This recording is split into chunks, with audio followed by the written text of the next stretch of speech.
Bonjour à tous. Aujourd'hui, je vais vous faire une petite vidéo sur la sève de bouleau. Donc, comment la récolter de différentes méthodes. Alors, tout d'abord, il faut trouver un beau bouleau d'une bonne taille. Alors, ici, on voit que je cherche un petit peu, hein. Et voilà, celui-là, il me plaît bien. En plus, il y a moyen de bien cacher et d'être bien discret avec. Alors, vous allez vous munir d'une foreuse, une vrille, un couteau ou n'importe quoi. Quelque chose pour percer l'écorce. Et une bouteille d'eau, bien entendu. Histoire de récolter la sève.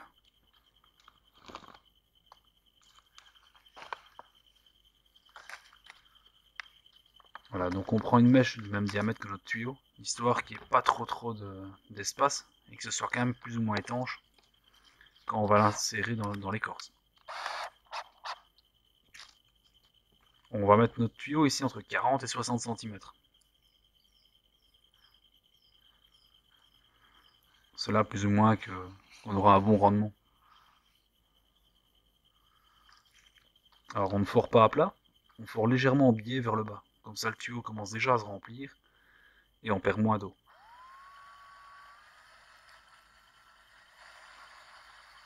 Bien entendu, il n'y a pas besoin de forer 2 km. Voilà, cette distance-là, ça suffit.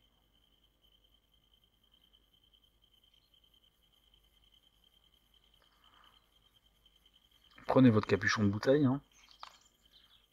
Ah, bah tiens, ouais, on voit bien que ça commence déjà à bien couler. Donc vous allez prendre votre capuchon de bouteille et le perforer, pareil. Alors n'oubliez pas, défaites le bouchon et secouez bien, parce qu'il y a des crasses dedans. Ça évitera de les boire. Et ensuite on connecte les deux bouts. C'est aussi simple que ça. Le reste, ça va se faire automatiquement.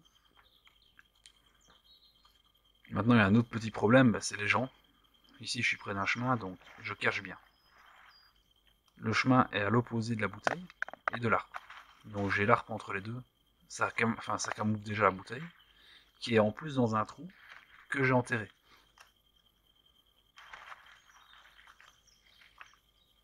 Voilà, donc il n'y a que le capuchon qui dépasse, je pense pas qu'on saurait la voir. Alors ici le tuyau il est déjà camouflé par l'arbre, par rapport au chemin. Mais je vais encore le camoufler un petit peu. Et je vais prendre des branches de houx. Alors pourquoi du houx? Parce que j'avais que ça sous la main. Et de deux, si un animal va venir pisser contre, il va être un petit peu emmerdé. Ça pique. Donc il tiendra ses distances, il ne pissera pas sur les raccords et j'aurai pas de la pisse. Quoi. Maintenant j'espère que c'est pas un homme qui va venir pisser. Ça on le sentira. Voilà, donc je prends mes petites boutures, on va dire, et je les bouture. Ça permettra peut-être aussi, parce que le houx se bouture, qu'ils reprennent et de revoir du houx par exemple à cet endroit-là. Hein. C'est plutôt intéressant, je pense. Le houx qui est toxique et qu'on utilise la baie pour faire de la colle, d'ailleurs. Hein, tout comme le gui et tout ça.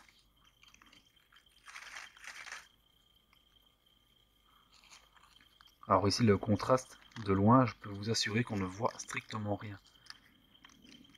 J'ai vraiment camouflé par rapport au chemin. Hein. Voilà, tout ça c'est camouflé, le chemin est de l'autre côté. Donc là, on ne voit rien.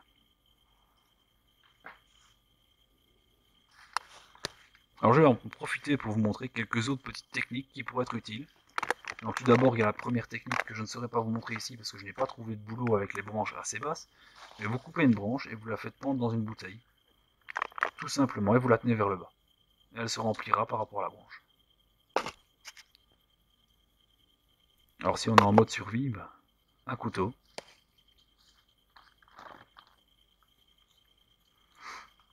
Et on va percer la première partie de l'écorce et le cambium. Donc il y a la partie en dessous.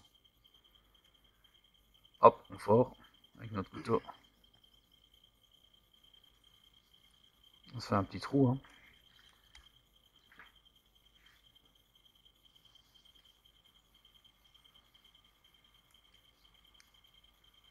Mettez bien la sécurité, sinon ça pourrait se reclaper sur vos doigts, ça fait très mal. Hein. Surtout si vous l'avez affûté avant. prenez une corde. Bon, ici j'ai mal sélectionné ma corde. J'aurais dû prendre une corde sans autant de filaments, enfin, une corde beaucoup plus lisse. Ça aurait été mieux. Mais ici, voilà, c'est pas la technique que j'utilise pour le faire. J'ai déjà testé, ça fonctionne avec une corde faite en bronze. Il y a beaucoup moins de filaments et franchement, ça va super bien. Et en plus, l'avantage, c'est que ça donne un petit goût à l'eau de boulot, un petit goût de ronce, enfin, ça fait un petit thé. C'est pas mauvais. En plus, c'est bon. La ronce qui est comestible, hein, d'ailleurs. Pas prendre une plante toxique pour faire ça. Hein.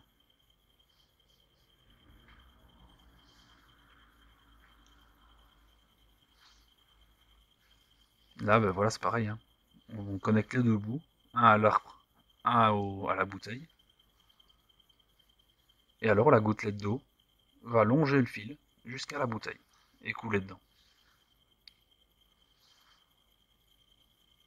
On peut faire des petites saignées au-dessus qui vont recouler dedans, mais je vous remontrerai ça à la fin. À la fin, je remontre la technique avec un peu moins de corde, parce que là, c'est un peu beaucoup avec la corde que j'ai.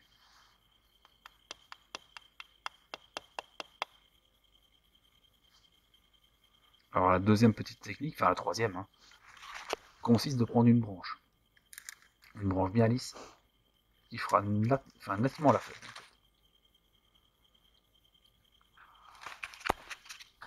On enlève tous les bourgeons, et on garde bien les bourgeons vers le bas. Hein. Pas prendre dans l'autre sens, sinon la gouttelette d'eau, elle suivra la petite branche.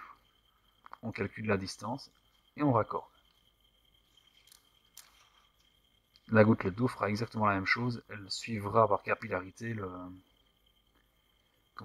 branche. Intéressant, non? Voilà encore une autre petite technique qu'on m'avait expliquée, c'est vous prenez un clou de Paris, vous l'enfoncez dans l'écorce, vous l'enlevez, et vous mettez une petite paille avec un récipient en dessous pour récolter. C'est intéressant aussi à savoir.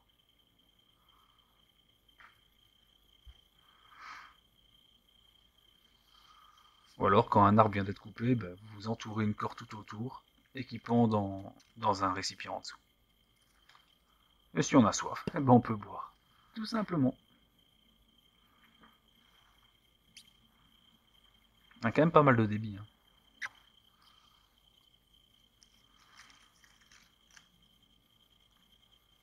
Bon, ici on repart. Vous pouvez voir ici les boulots. Ils sont au centre de la caméra. On voit rien. On voit pas du tout le tuyau qui dépasse. Pourtant, j'ai fait tout le chemin. De où on voit. Allez, maintenant la journée est finie. Et on va rentrer. On va aller retrouver un peu notre boulot, voir un peu ce qu'on a eu. Et là j'y vais avec mon fils. Donc c'est possible qu'il y ait un peu plus de bruit.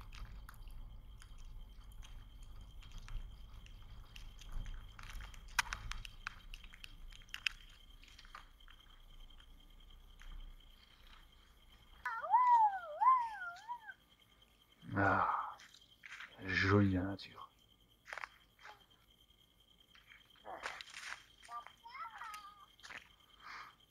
Alors ne pas oublier ces 10 centilitres par jour hein, de sève de bouleau. Pendant un mois ou deux, pas plus. Parce que sinon, bah, ça pourrait faire l'effet inverse.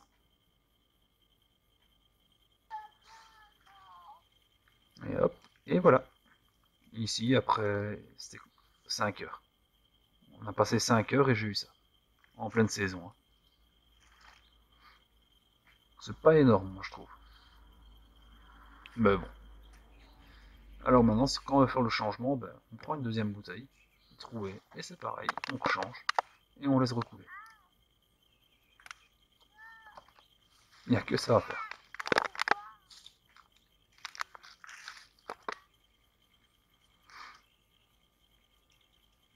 Alors ici, je vais vous montrer comment faire pour si on a fini, si on ne veut plus récolter de sève.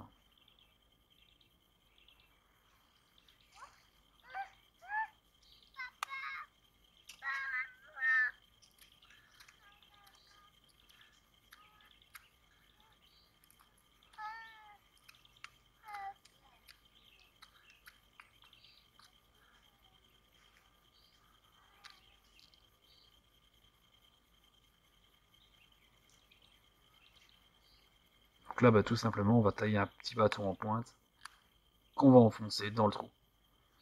Et comme ça évite à la sève de couler et de vider l'arbre, tout simplement.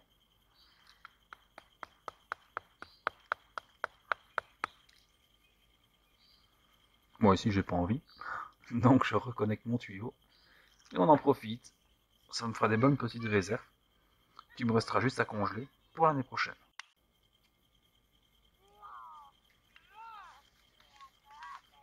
Alors ici, je vais chercher un petit morceau de ficelle, tout petit.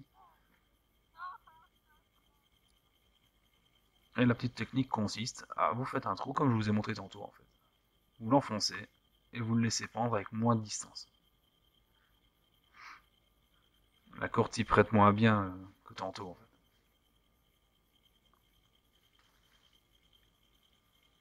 Donc là, il restera juste à attendre.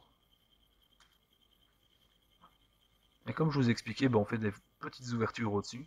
Comme ça, la sève va couler, longer la corde, et voilà, nickel. Hein.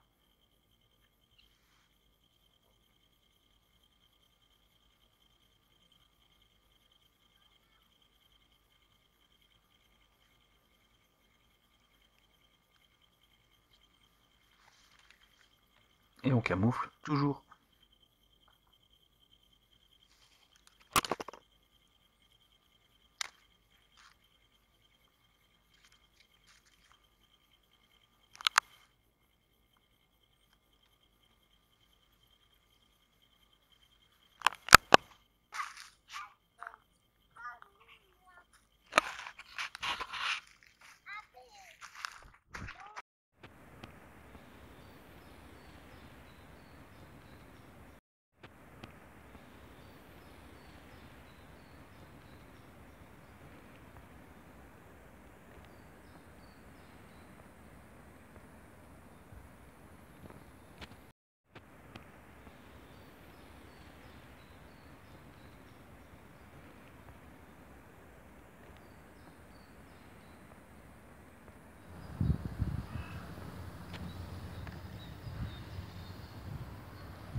Après une journée de récolte, la méthode de la branche, voici le résultat.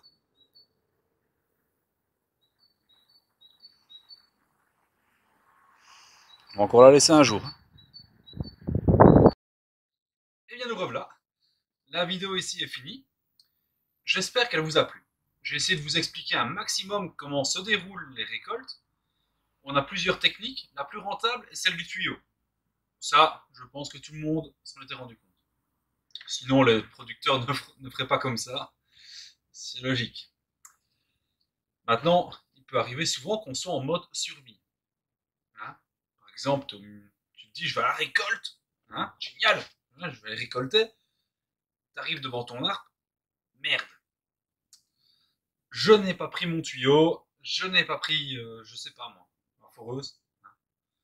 Mais ça tombe bien. J'ai un couteau sur moi. Tac. Et ensuite, qu'est-ce que vous avez? Allez, des ronces. Vous pouvez par exemple couper une ronce en deux, boum, vous tressez une corde, vous plantez dans l'arbre, vous faites des trous, des saignées, ça coule, ça allonge la bouteille, ça remplit la bouteille, vous avez un thé, au jus de bouleau et à la ronce.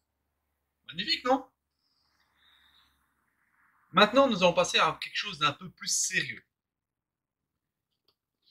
Tout le monde le sait, la sève de bouleau a des propriétés qui sont intéressantes. Alors tout d'abord, elle est dépurative, elle va commencer à vous nettoyer tout. Vous allez pisser, enfin, tout. C'est génial, non? Parce que bon, début de printemps, ça fait du bien d'enlever un peu toutes les saloperies qu'on a eues en mangeant un petit peu au fait, quoi. Ça aide au régime. Maintenant, je sais que ça se voit pas trop, hein, mais c'est pas grave. C'est pas le but de. C'est pas le but. Alors ensuite, elle va permettre aussi de contrôler la fatigue. Donc, par exemple, si tu es un peu trop fatigué, etc., ben voilà, ça te permettra d'être un peu moins fatigué. Elle a d'autres petites utilités, hein. Donc elle nettoie le foie, elle fait la fatigue, et elle fait plein d'autres petites choses, genre elle reminéralise ton corps. Elle te redonne un coup de boost. C'est bon ça, non? Moi personnellement, je trouve que c'est pas mal et que c'est intéressant à savoir. Parce que bon, tu vas t'es en plein printemps, tu as besoin un petit peu de vitamines, etc. Bah, t'as le jus de boulot. Il est là pour ça. On dirait vraiment que c'est fait exprès, hein. Mais voilà. Il reste une petite chose. Le jus de boulot, faut pas en abuser. C'est quand même quelque chose de très très riche. C'est un peu comme les plantes. Si tu donnes un engrais un peu trop riche, ben, les racines vont rejeter. Mais ici c'est pareil. Pas plus de 25 centilitres par jour.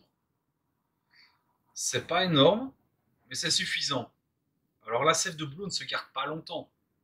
Je préfère le répéter. Elle se garde,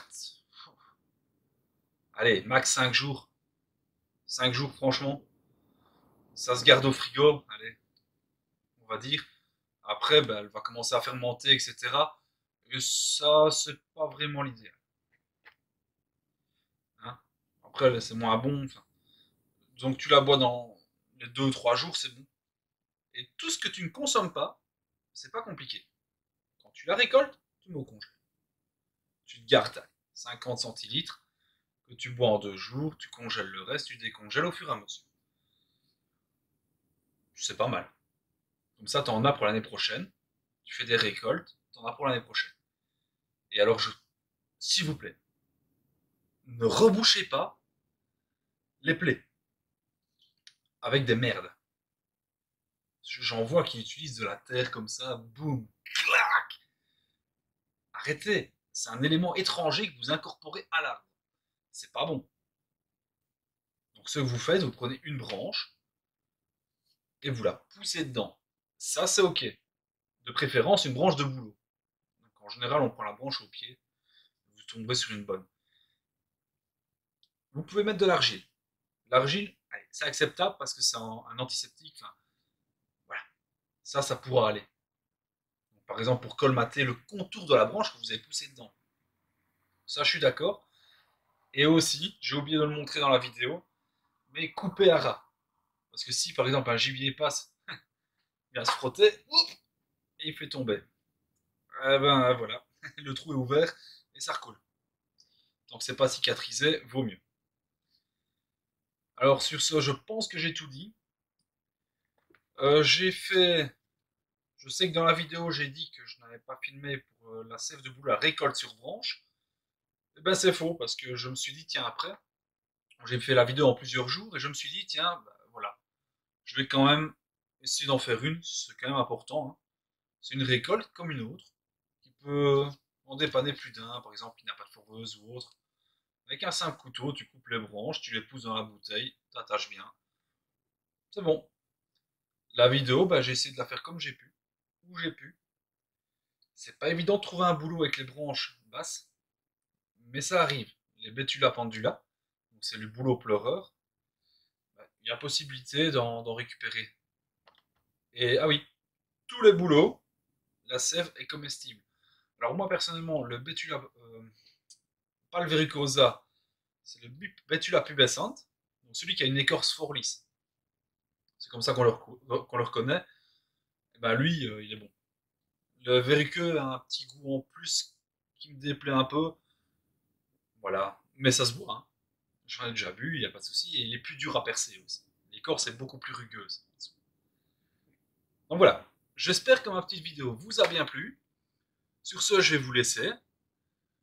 La survie n'est pas un art, mais une façon de vivre. C'est ma devise. À bientôt. Au revoir.